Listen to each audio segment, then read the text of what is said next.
하나님은 구원의 하나님이십니다. 할렐루야. 네. 하나님은 우리를 구원하시는 아버지죠. 그래서 참된 지혜는 뭐냐면 하나님을 알고 하나님을 두려워하는 것, 경외하는 것. 경외라는 건 두려워한다라는 거죠. 우리가 뭘 두려워하느냐가 그 사람의 신앙입니다. 무엇을 두려워하는가를 보면 저 사람이 무엇을 믿고 있구나라는 걸 알 수 있어요. 돈을 많이 가진 사람은 돈을 잃어버릴까봐 두려워함이 굉장히 커요. 그래서 저 사람은 돈이 신앙이구나라는 걸 느껴요. 어떤 사람은 이렇게 명성을, 그죠? 인기를 두려워하는 사람들을 보면 얻은 것들을 잃을까봐, 한순간에 잃을까봐 두려워하는 사람들이 많다는 거예요. 그래서 명성을 잃을까봐 두려워하는 그런 경우도 있고, 또 건강 때문에 이렇게 두려워하는 사람도 있고, 그렇죠? 건강을 잃을까봐 두려워하는 사람도 있다라는 겁니다. 그래서 우리는 뭘 두려워하는지 그걸 보면 알아요. 저 사람이 어떤 사람인가를. 근데 우리는 믿는 사람이잖아요. 믿는 사람이라는 건 뭐예요? 하나님을 두려워하는 사람이라는 거예요. 우리는 하나님의 판단하심이 어떠하신지가 두려운 거고, 하나님의 시선이 두려워야 된다는 겁니다. 할렐루야. 네, 그래요. 그래서 하나님을 두려워하면 나머지는 다 상대적인 거거든요. 더 이상 두렵지 않아요. 네, 그래서 오늘 주시는 말씀은 어떻게 하면 두려움을 이기느냐라는 거예요. 어떻게 하면 우리가 두려움을 극복해 나갈 수 있느냐. 하나님을 마땅히 두려워할 분을 두려워하면 나머지는 저절로 해결이 되는 거예요. 더 이상 두렵지 않아요. 두렵다라는 건 그 속에 뭐가 있냐면 사랑이 있어요. 그냥 세상적인 두려움은요, 염려와 근심과 걱정과 그런 게 뼈가 마름이 있겠지만, 하나님을 두려워하는 것은 그 속에 사랑이 있어요. 왜? 하나님을 두려워할수록 하나님은 우리에게 원래 긍휼로 나오시니까. 할렐루야. 제가 얘기했잖아요. 로마서 11장 얘기하면서 사람은 실패를 통해서, 그죠? 하나님 앞에 거룩하게 살고 온전하게 살려고 하지만, 그럼에도 불구하고 내 행실이 온전치 못할 때가 참 많잖아요. 그 실패를 통해서 우리는 뭐예요? 진실을 마주할 수 있어요. 근데 그 진실을 마주하는 그런 상황이 되려면 뭐냐면 우리가 말씀 앞에 서는 거예요. 이스라엘 백성들이 율법 앞에 서는 것처럼 말씀 앞에 서야 돼요. 말씀이 내게 들려지고 내 마음에 새겨질 때 그 말씀이 나를 막 찌르는 것 같아요. 말씀은 살아있고 운동력 있다라고 하잖아요. 그래서 우리 심령과 막 골수를 막 찔러 쪼개기까지 하시는 그런 말씀 다 뒤집어 놓는다는 거예요. 할렐루야. 그렇게 하나님의 말씀이 내 속에 들어오기 시작하면 그때부터는 뭐냐면 진실을 마주하게 돼요. 내가 어떠한 존재인가를. 진실을 마주하게 되면 그때 하나님 앞에 어떻게 나가요? 우리 자신이 성찰을 가지고 나간다고. 깨닫는 거예요. 마틴 로이드 존스 목사님이 그랬잖아요. 사람이 적당히 배고프면 어떻게 해요? 주엽 열매를 찾아요. 돼지우리를 찾든지 주엽 열매를 찾든지. 근데 정말 죽을 만큼 배고프면 아버지를 찾게 돼 있어요. 탕자거든요. 우린 탕자라는 거예요. 다행히 우리는 탕자인데, 그런데 우리에게는 뭐예요? 아버지가 있는 탕자예요. 할렐루야. 네? 아버지 없이 죽을 수도 있겠죠. 아버지 없이 인생이 그렇게 끝날 수도 있겠죠. 근데 정말 죽을 만큼 힘들고 어려울 때는 아버지께로 돌아가잖아요. 그러니까 사람 갈 때까지 가봐야 된다고 그래요. 그러기 전에는 하나님 앞에 온전히 서기가 힘들어요. 갈 때까지 끝까지 가고 난 사람은요, 하나님 앞에 서는 모습이 달라요. 탕자처럼.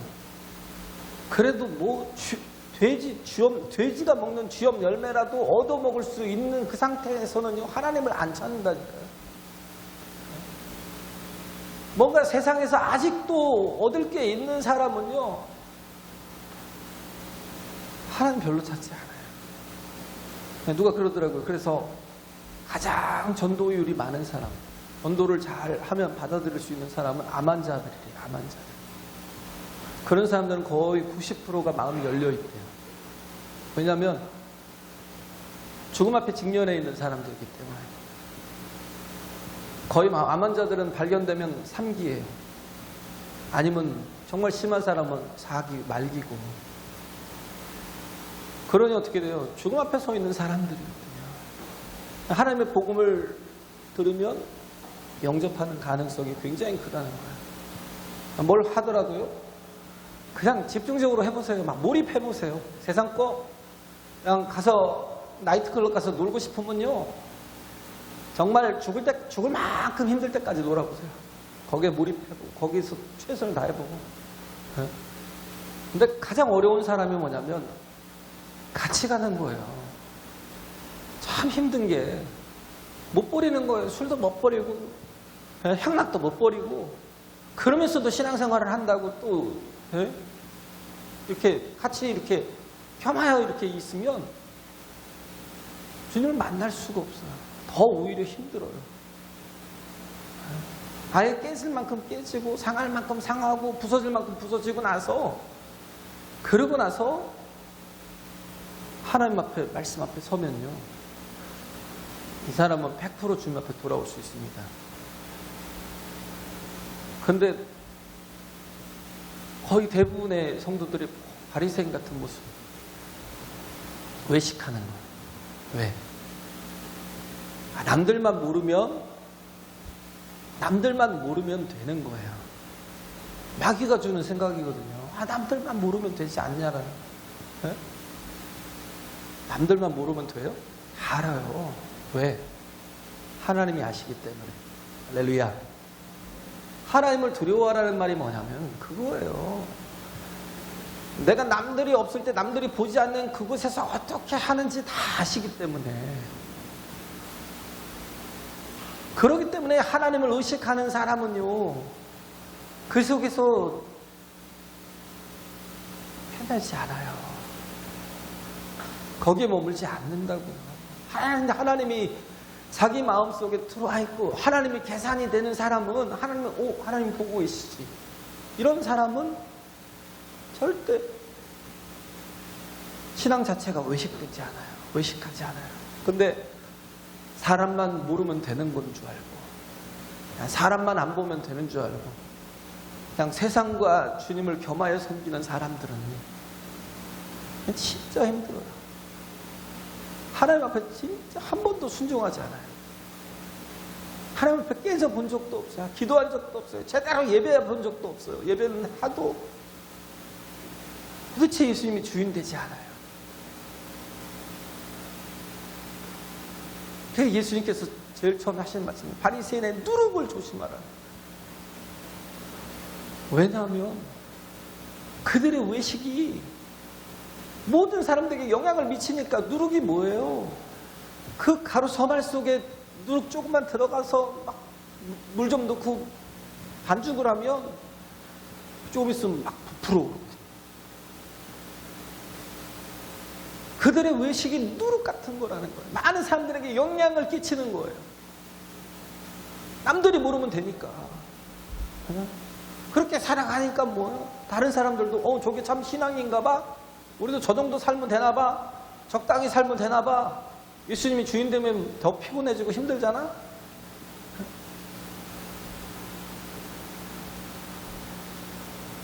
세상 뭐 주님은 겸하여 섬길 수 없어요. 옛날에 김재동이 그 얘기를 하더라고요. 술은 5대 성인 중에 하나라나? 모르겠어요. 굉장히 좀 이렇게 좀 말을 어떻게 보면 잘하는 사람이고 편하게 해주는 사람인 것 같은데, 또 그러다 보니까 말을 많이 하다 보니 실수도 많더라고요. 술이 5대 성인 중에 하나래요. 뭐 공자, 그 다음에 석가모니, 그 다음에 마호메트, 예수, 그 다음에 뭐 술이라나? 왜? 다 주님이라고. 누가 그러더라고요. 주님, 주일날 우리는, 목사님은 주일날 교회 가시죠. 난 주일날 주님 만나러 간다. 직구하는 분이 그러더라고요. 네? 주님이요? 그랬더니, 술주자에서 그 주님 만나러 간다고. 나도 주님 있다고. 그래, 농담으로 던지더라고요. 그 얘기를 하더라고요. 김대동이라는 사람이 그런 얘기를 하더라고요. 그래서 술은 뭐 삼위일체와 같다나요? 술은 뭐 소주, 맥주, 또 뭐예요? 양주 이런 식으로 있다네요. 삼일체 같고, 그리고 술은 하나님 같이 이렇게 기다릴 줄 알고, 냉장고 속에서 필요할 때 이렇게 찾으라고 기다릴 줄도 안 나는. 아니, 또 역사도 일어난대요. 벙어리가 말을 하는 것처럼. 말을 또 잘 안 하는 사람이 막 술만 먹으면 말을 한다는 어쩌나. 여기 중천해갖고 막 안진뱅이 같은 사람도 막 일어나서 막 떠들고 다니면서. 우린 주인이 정말 세상 것과 겸하여 살면 안 돼요. 우린 알잖아요. 그게 뭘, 술 먹는다고 지옥 가요? 그러지 않아요. 더러워지거든요. 정말 더러워지거든요. 인생이 그래요. 그것 때문에 뭐 예수님 믿으면 되죠. 근데 그것 때문에 뭐예요? 예수님을 제대로 못 믿어요. 예수님을 안 믿는다니까요. 겸하여 섬길 수 있는가 해보세요. 예수님이 절대 주인 되지 않아요.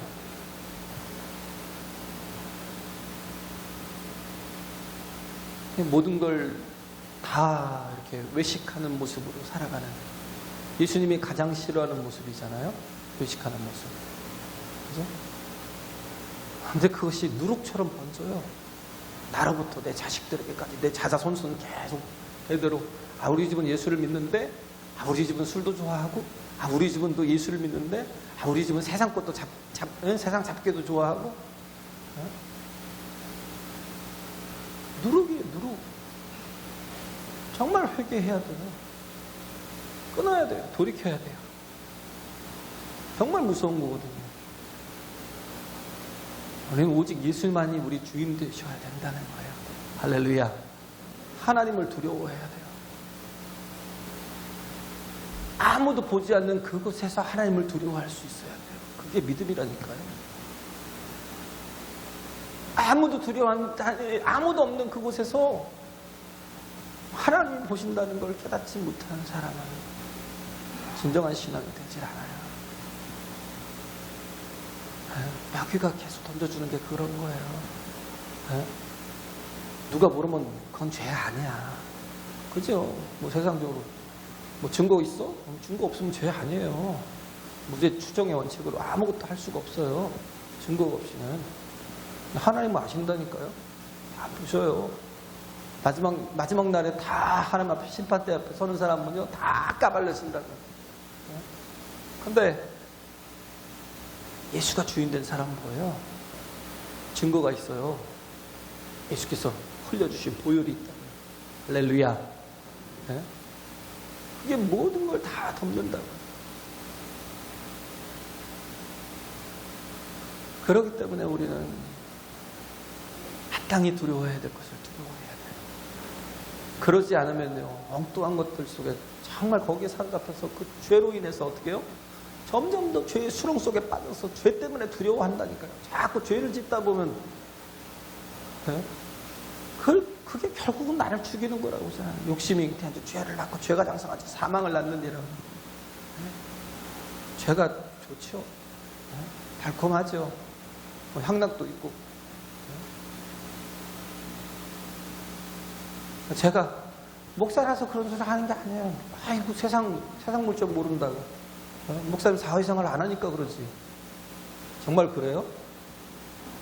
사회생활을 안 하니까 나는 뭐 그런 거 멀리 해도 상관없는데 멀리하면 그런 거 멀리하면 뭐 세상에서 왕따 당해요? 왕따 당하면 어때요? 그렇잖아. 여기서 얘기하고 있잖아요. 네? 저 5절부터 보면 마땅히 두려워할 자를 내가 너희에게 보이리니 곧 죽인 후에 또한 지옥에 던져 넣는 권세 있는 그를 두려워하라. 하나님이 그냥 어떤 분이에요? 심판자시라니까요. 우리를 4절에 있잖아요. 몸을 죽이고 그 후에는 능히 더 못하는 자들을 두려워하지 말라고. 우리를 어렵게 하고 힘들게 하는 사람들, 그를 두려워하지 말라고요. 우리가 예수 믿는 것 때문에 혹은 많은 제약을 받을 수가 있어요. 예수 믿는 것 때문에 많은 손해를 받을 수가 있고, 나중에는 또 뭐예요? 외인 취급을 받을 수가 있고, 또 어떤 사람은 뭐예요? 그것 때문에 죽임을 당하는 사람도 있어요. 예수 믿는다는 것 때문에. 그러나 그럼에도 불구하고 우리가 하나님을 경외하는 사람은 세상 것에 대해서 두려워하지 않는다고요. 할렐루야. 세상 것이 두려워서 그런다. 내가 죄를 짓고 산다면 우리는 그걸 다 끊어버릴 수 있어야지. 그래요. 그래서 우리가 삭개오라는 사람이 있잖아요. 갈 때까지 다 가본 사람이잖아요. 누가복음 19장에 나오지만 앞으로 나중에 뒤에서 하겠지만, 삭개오라는 사람이 어떤 사람이에요? 그가 세리장이었고, 세리였다라는 건 로마의 앞잡이였어요. 유대인의 회당 속에 들어가지 못하는 사람이었어요. 그가 유대인이면서도 모든 사람들의 이렇게 기피 대상 1호예요. 얼마나 갈급해요. 그가 죄를 짓고 살았지만 너무 갈급한 거예요. 예수님께서 여리고로 지나가서 어디로 가요? 예루살렘을 향해서 가셔서 십자가를 지시는 그 길에, 예루살렘을 향해 나가는 건 왜 그래요? 죄인들을 위해서 십자가 지시러 가시는 마지막 그 길에 예수님께서 여리고를 지나가시는데, 거기에 머물려고 가시는 게 아니라 지나가시는데, 그런데 뽕나무 위에 올라가 있는 삭개오를 본 거예요. 그러니까 가시던 길을 꺾어서 어떻게 해요? 삭개오에게 이렇게 지나가다가요, 삭개오가 달려있으니까 거기로 가서 예수님께서 부르시잖아요. 삭개오야, 내려오라. 내가 오늘 너의 집에 머물러야 되겠다라고. 왜 머무르셔요? 지나가시는 길인데. 그 영혼이 하나님의 갈급함을 갖고 있기 때문에, 할렐루야, 목마름을 갖고 있기 때문에. 그러니까 예수님을 만나 주시는 거예요. 우리가 10년을 믿고 20년을 믿어도 왜 하나님을 못 만나는 줄 알아요? 갈급함이 없어서, 목마름이 없어서. 오늘 예배를 드려도 정말 하나님을 간절히 너무 사모해서 하나님 나를 불쌍히 여겨달라고, 긍휼히 여겨달라고 막 눈물로 통곡하며 나와보세요. 하나님 반드시 만나 주십니다. 할렐루야. 하나님 반드시 만나 주셔요. 그런데 이런 갈급함도 목마름도 없이 계속 예수님을 따라다니는 무리들처럼, 군중들처럼 그렇게 10년, 20년, 30년 신앙생활을 해도 주님을 만날 수가 없다니까요. 그럼 갈급함이 있으니까 만나 주시잖아요. 그와 함께 식사를 하시는 모습은 너무나 기가 막힙니다. 왜 죄인들과 함께 식사를 하는 건 뭐냐면, 식탁에 앉았다라는 건 나도 그와 같은 사람이요라고, 그들 문화 속에서요, 유대인들 문화 속에서는 그렇게 인정하는 거거든요.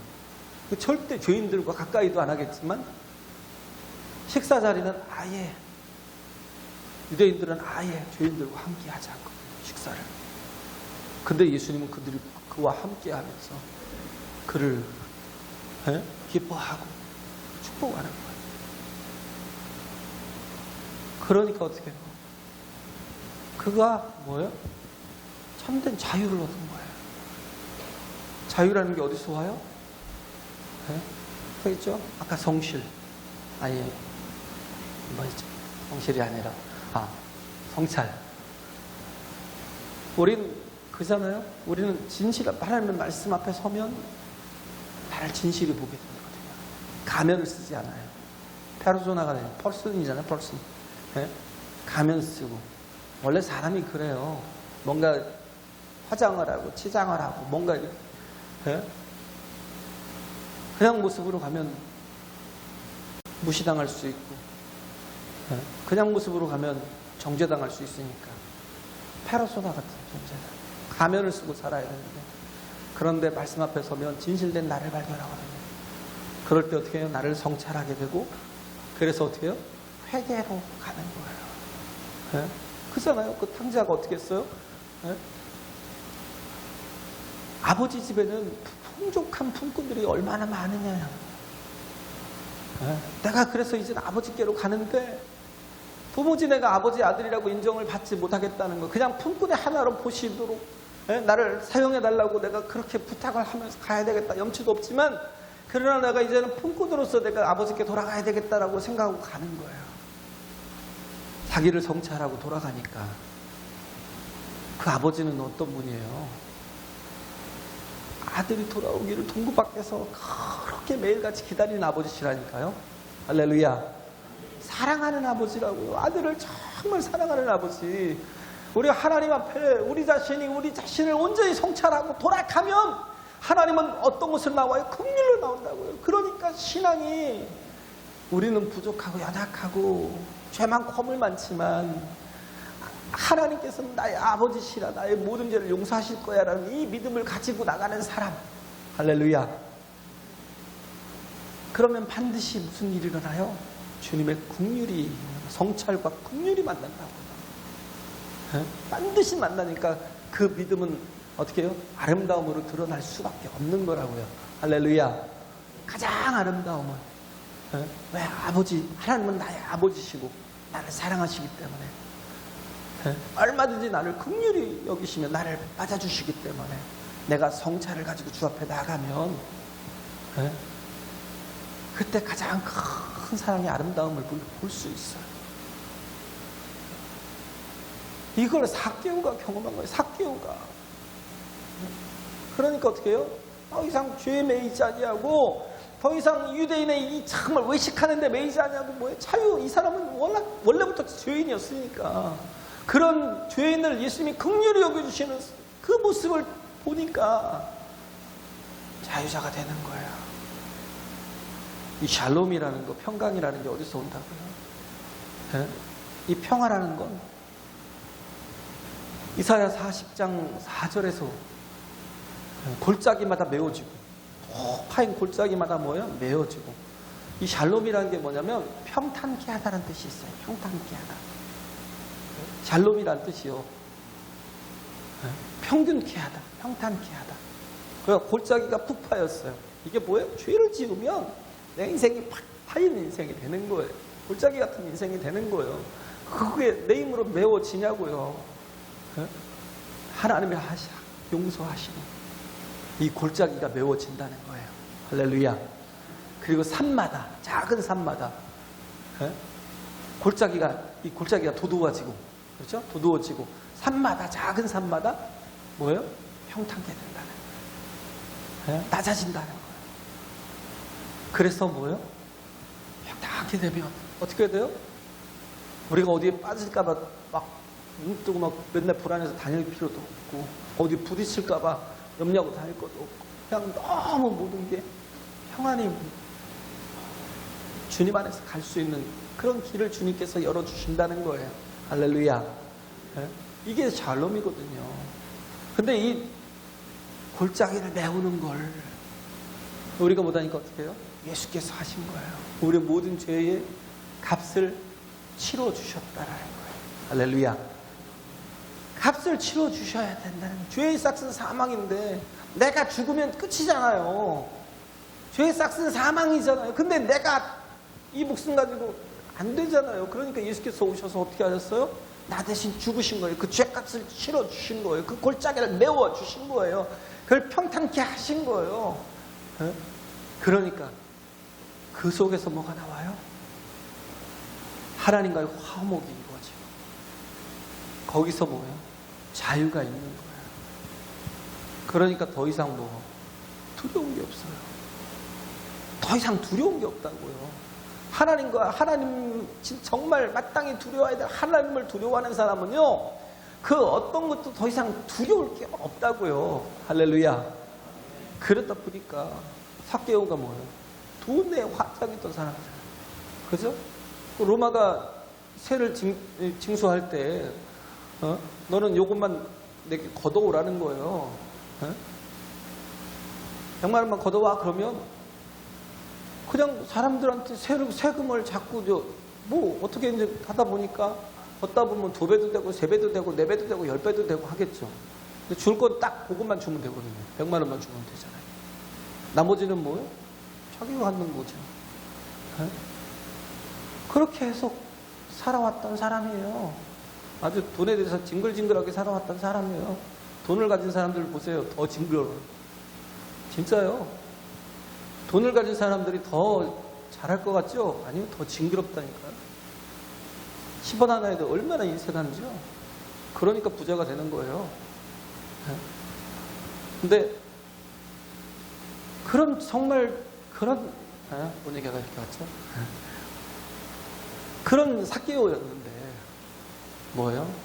진정한 하나님과의 화목이 있고 자유가 주어지니까. 왜? 그의 성찰과 하나님의 긍휼이 만나니까. 그러니까 뭐예요? 더 이상 세상 것이 두렵지가 않은 거예요. 돈에 대해서도 자유한 거예요. 그러니까 뭐예요? 내가 재산을 절반을 떼다가 뭐예요? 가난한 자들에게 나눠주겠다라는 거예요. 절반만 포기했어요? 아니, 다 포기한 거예요. 내가 만약에 누이 것을 토색한 일이 있거든 4배나 갚겠다는 거예요. 이미 토색한 게 얼마나 많아요. 벌써 계산이 다 끝난 거예요. 삭개오는 계산에 기가 막히거든요. 마태처럼, 세리 마태처럼 마태복음을 기록한 마태가 얼마나 철저하게 28장을 기가 막히게 썼는지 보세요. 그런 마태처럼요, 이미 삭개오는 굉장히 철저하게 모든 걸 다 계산한 거예요. 제로로 만들어 놓은 거예요. 왜? 그래도 되니까. 더 큰 생명을, 예수님께서 그 더 큰 생명을 가지고 자신에게 나오셨으니까 모든 걸 다 이뤄도 된다는 거예요. 이런 사람은, 정말 진정한 자유가 있는 사람은요, 마태복음 6장에 염려할 것이 없는 거예요. 왜? 염려까지도 더 이상 두렵지 않은 거예요. 뭘 먹을까, 입을까, 마실까, 여기에 더 이상 상관이 없어요. 그리고 뭘만 찾아요? 그 나라와 그 의를 구하는 사람이 되는 거예요. 할렐루야. 두려움이 없으니까.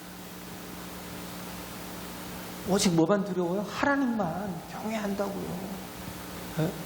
그 앞에만 온전하려고 뭐든지 다 버릴 수 있어요.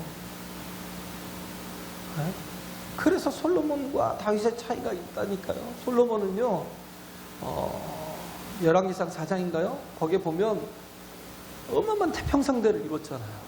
근데 항상 하는 얘기가 뭐냐면 솔로몬의 사는 날 동안에 솔로몬의 사는 날 동안에 계속 그렇게 강조하고 있어요. 왜?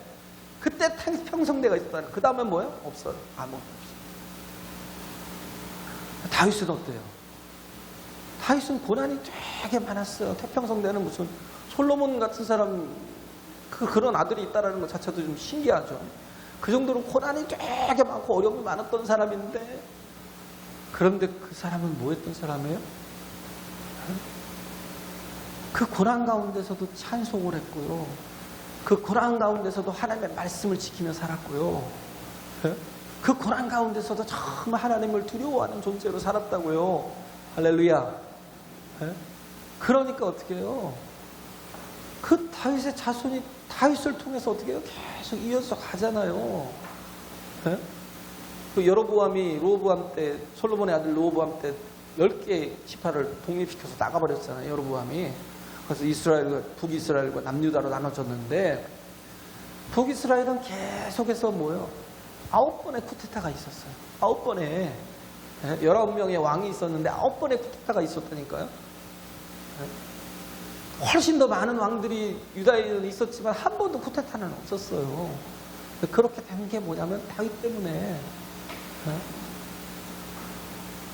솔로몬은 뭐예요? 헛된 짓만 했어요. 다윗의 아들이었지만.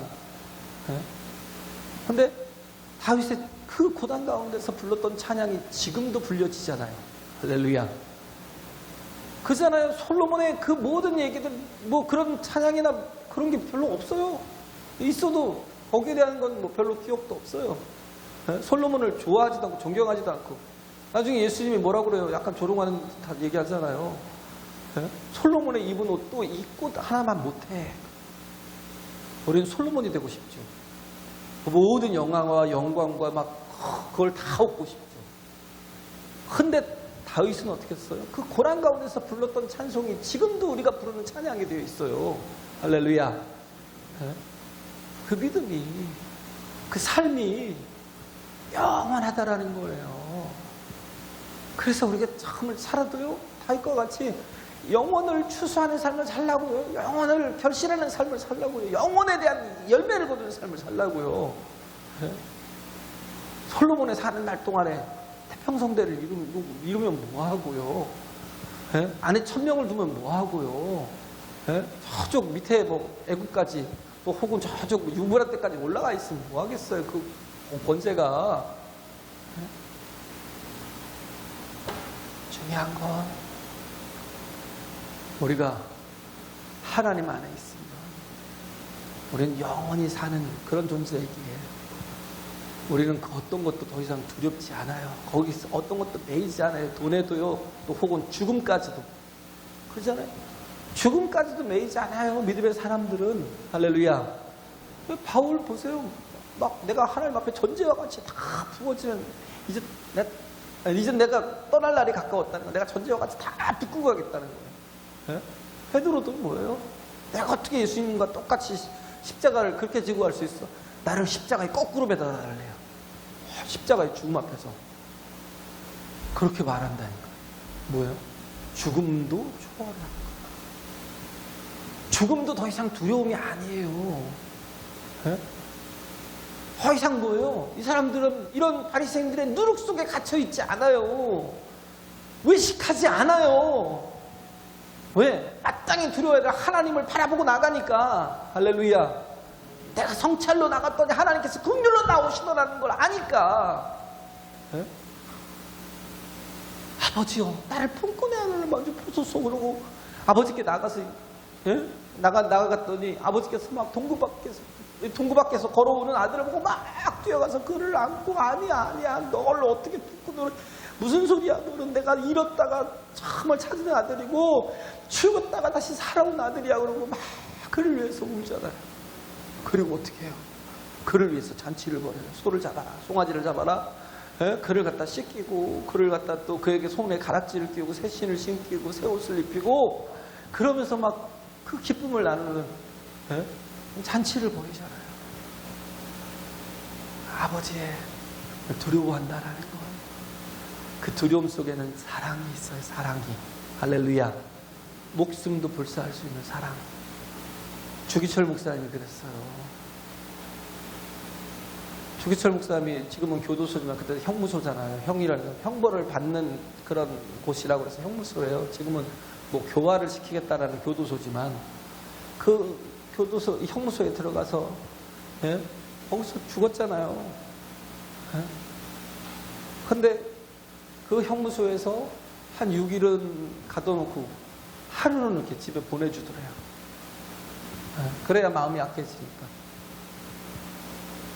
6일은 가둬놓고 하루는 집에 보내주면, 집에 가면 그럴 거 아니에요. 마누라가 불쌍하고 새끼가 불쌍하고, 아이고 어떡하지, 내가 또 형무소에 들어가면 이 사람들은 어떻게 살지, 누가 먹이 살리지, 막 이런 걱정 좀 하라고, 이런 두려움 좀 가지라고 집으로 보내요. 근데 집에 갔더니 그런 거예요. 소리가 나니까 그 사모님이 그러더래요. 여보, 당신 왔어. 그러더라고요. 그래, 나요. 나 주목사요. 그러니까 살아서 돌아오는 사람은 내 남편이 아니에요. 죽어서 돌아오는 남편이 내 남편이에요. 그러더라고요. 그래서 문을 안 열어주더래요. 살아서 돌아오는 사람은 내 남편이 아니고 죽어서 돌아오는 사람이 내 남편이래요. 왜? 당신이 신앙인이라면 거기서 죽어라. 믿음으로 죽어라. 그래서 돌아왔대요. 문 열어달라고. 왜 왔냐고. 집에 가라니까 왜 왔냐고. 아, 살아서 돌아오는 건 내 남편 아니라고. 죽어서 오면 내 남편이 그때 받아주겠다 그러는데 내가 어떻게 들어갈 수가 있냐고. 문 열어주세요. 막 그러면 들어가죠. 근데 조기철 목사님 그 일사가구인가요? 뭔가 그 있었죠. 마지막 설교. 죽고자 하는 거. 그러니까 일사가구였나. 그 설교가 원래 제목이 일사가구가 아닌데 자꾸 이제 계속 그게 그 말이 반복되니까 제목을 이제 그렇게 잡은 건데 그 대지를 다섯 개 대지 나온 두 번째 대지에 그런 얘기를 해요. 나는 참 약한 사람인데 내가 정말 두려운 것은 이 고난이 장기적으로 가는 거예요. 그냥 단기적으로 한 번에 딱 끝나버리면 얼마나 편해요. 그냥 한 번에 싹 나를 죽이시오 그러면 죽여버리면 되는데 계속 손톱 뺐다가 다음에는 막 못으로 찔렀다가 계속 고문을 하는데 계속 고통스럽게 하고 이게 언제 끝날지 한 달이 될지 두 달이 될지 10달이 될지도 모르고 계속 가니까 이게 너무 힘들다는 거야. 그래서 나에게 이 계속되는 고통을 끝까지 견딜 그런 힘을 달라고 나를 위해서 기도해 달라고.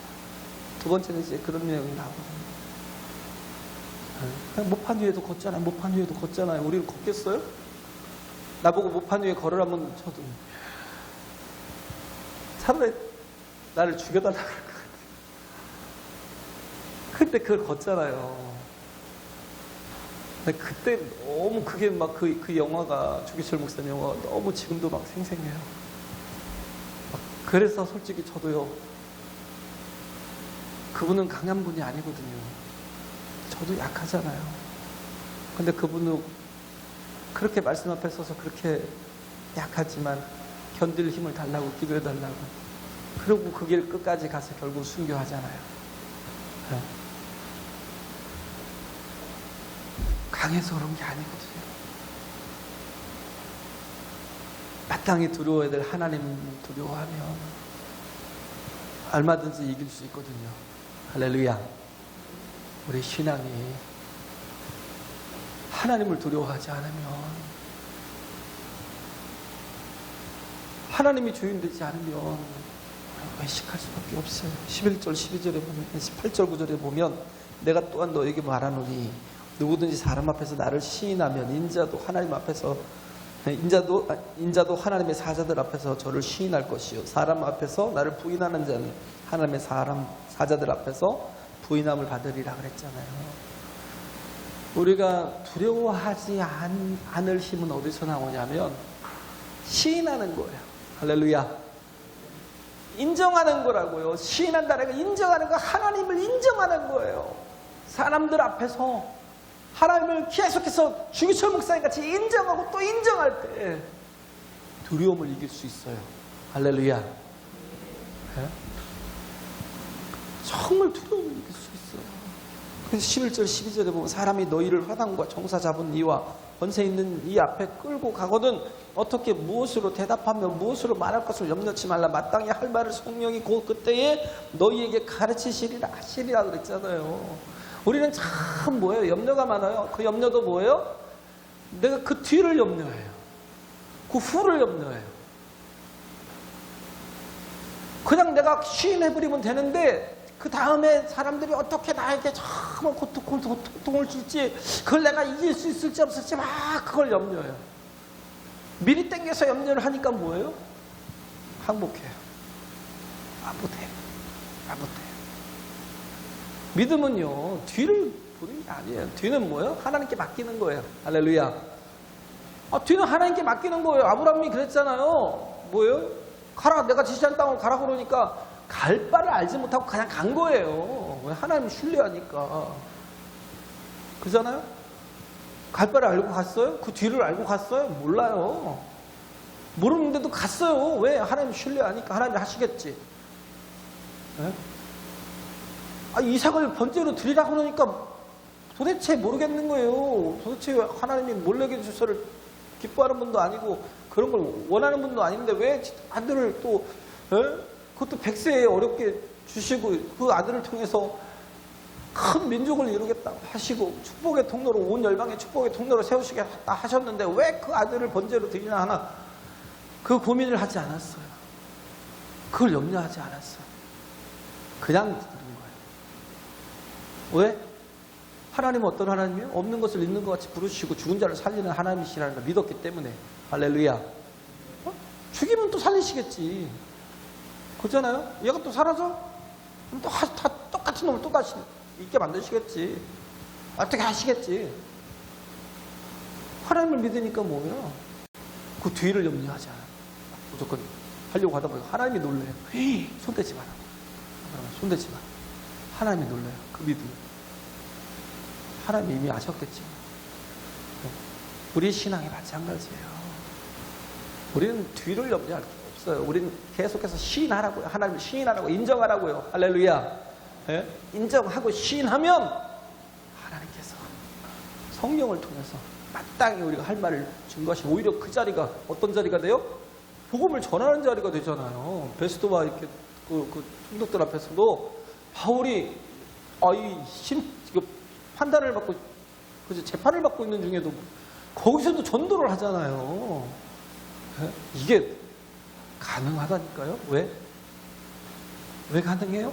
뒤를 생각하지 않으니까. 왜? 뒤는 하나님이 다 책임져 주시고 마땅히 할 말을 주실 거야라고 계속 시인하는 말을 하는 거예요. 우리 신앙이 그래야 돼요. 참 믿음 보기 어려운 시대에 제가 참 이렇게 진짜 부담되는 설교를 하는 것도 죄송하지만 근데 우리는 정말 하나님을 두려워하지 않으면 우리는 세상 것만 계속 두려워하다 결국 멸망한다니까요. 예수님이 가장 싫어하는 바리새인처럼 살다가 갈 수밖에 없어요. 제발 주님은 여기도 있고 저기도 있는 분이 아니에요. 오직 한 분 하나님밖에 유일하신 하나님이신 믿는 것이 참된 믿음입니다. 할렐루야. 하나님을 두려워할 수 있는. 그래서 정말 하나님의 뜻대로 살고자 몸부림치며 그렇게 나아가고 하나님을 시인하고 인정하며 나아가는. 그래서 정말 그 어떤 상황 속에서도 오직 하나님의 영광만 나타내시는 저와 여러분 되시길 간절히 바랍니다.